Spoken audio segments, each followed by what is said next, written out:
Let's be honest. You felt it. That fire you once had, the spark that used to make you leap out of bed, ready to conquer your life, it flickered, then faded.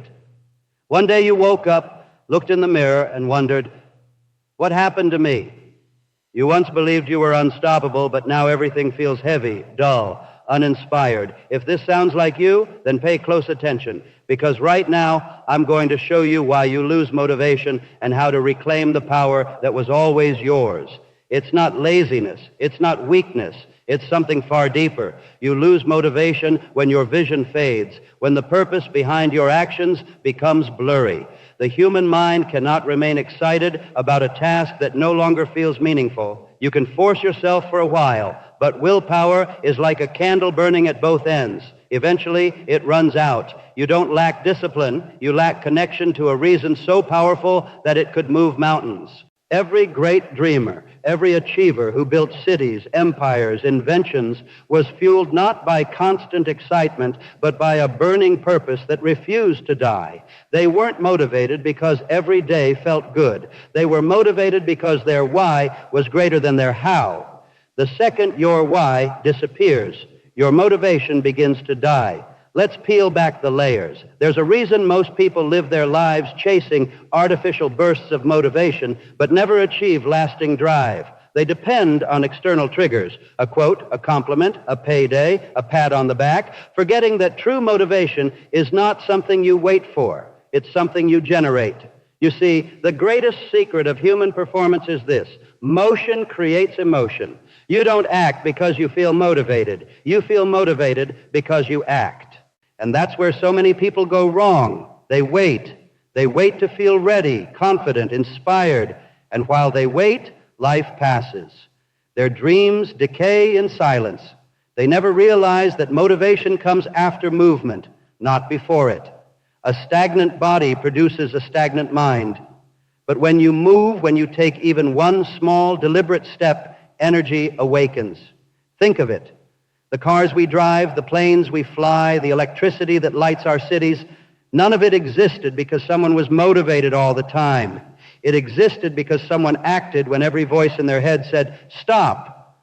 They understood one truth: consistency beats intensity.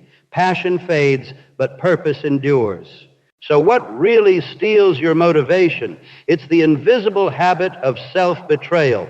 Every time you make a promise to yourself and don't keep it, you teach your mind that your word can't be trusted. Motivation fades when your integrity with yourself erodes. You stop believing in your own commands. You say, I'll start tomorrow, and your subconscious learns that your words are empty. That's why you lose fire, because deep down, you no longer believe you'll follow through. Break that pattern right now. Start doing exactly what you say you'll do, no matter how small. If you commit to 10 minutes, do 10 minutes. That act may seem trivial, but it rebuilds your trust in yourself, brick by brick. And trust, my friend, is the foundation of motivation. You'll never feel driven if your inner voice calls you a liar. But here's the second killer: comparison. You scroll through the shining images of others, their successes, their wealth, their lifestyles, and somewhere inside, your spirit begins to whisper, what's the point? No human being can stay inspired while measuring themselves against thousands of illusions. You lose motivation because you've been hypnotized by the illusion that you're falling behind. But you're not behind. You're simply living your own timeline. Stop looking sideways. You aren't meant to copy anyone's path. The only competition worth having is with the man or woman you were yesterday. When Napoleon Hill wrote of desire being the starting point of all achievement, he wasn't talking about shallow desires that come and go. He meant definite, burning desire, the kind of desire that holds firm through temporary defeat. You lose motivation when your desire becomes negotiable. The moment you start saying, maybe it's not for me, the flame begins to shrink.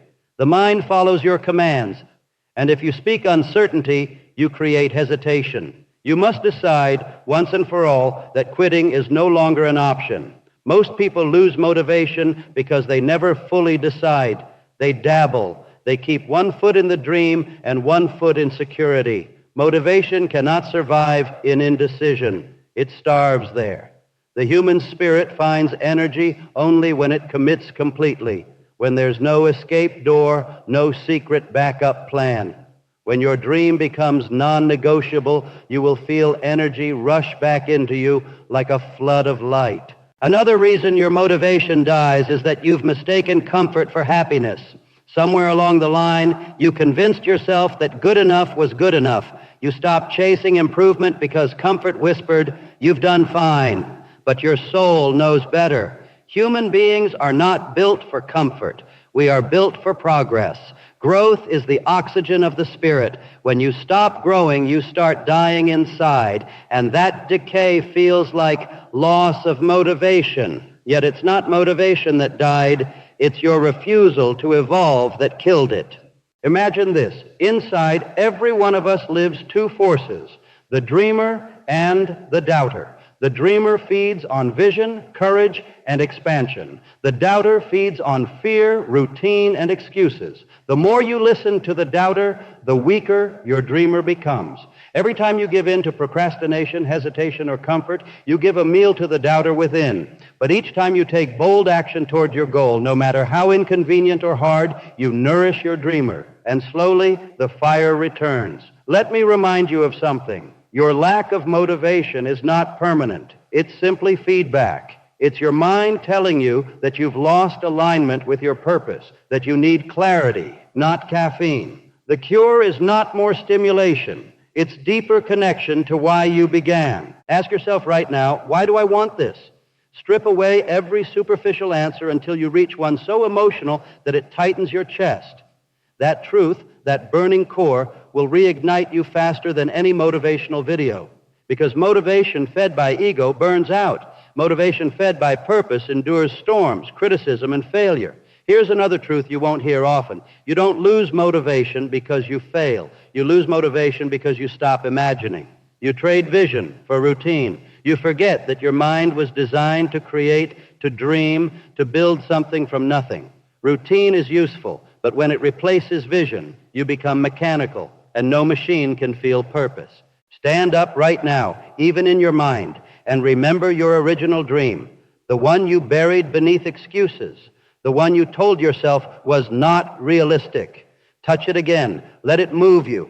That dream is your compass. Without it, you wander. With it, everything aligns. Motivation is not lost. It's waiting behind remembrance.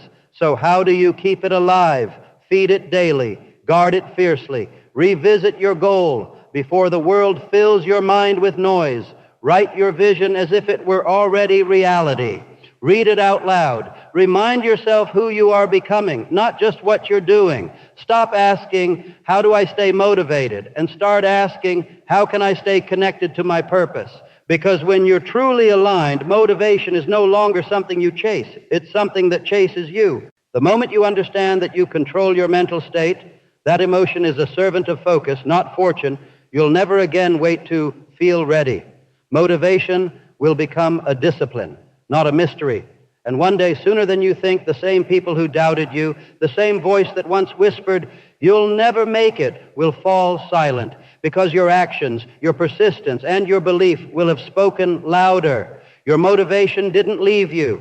You left it in the place where your purpose was buried. Go back, dig it up, breathe life into it again, because the fire in you is not gone. It's waiting for you to strike the match. Now move. Momentum is the cure.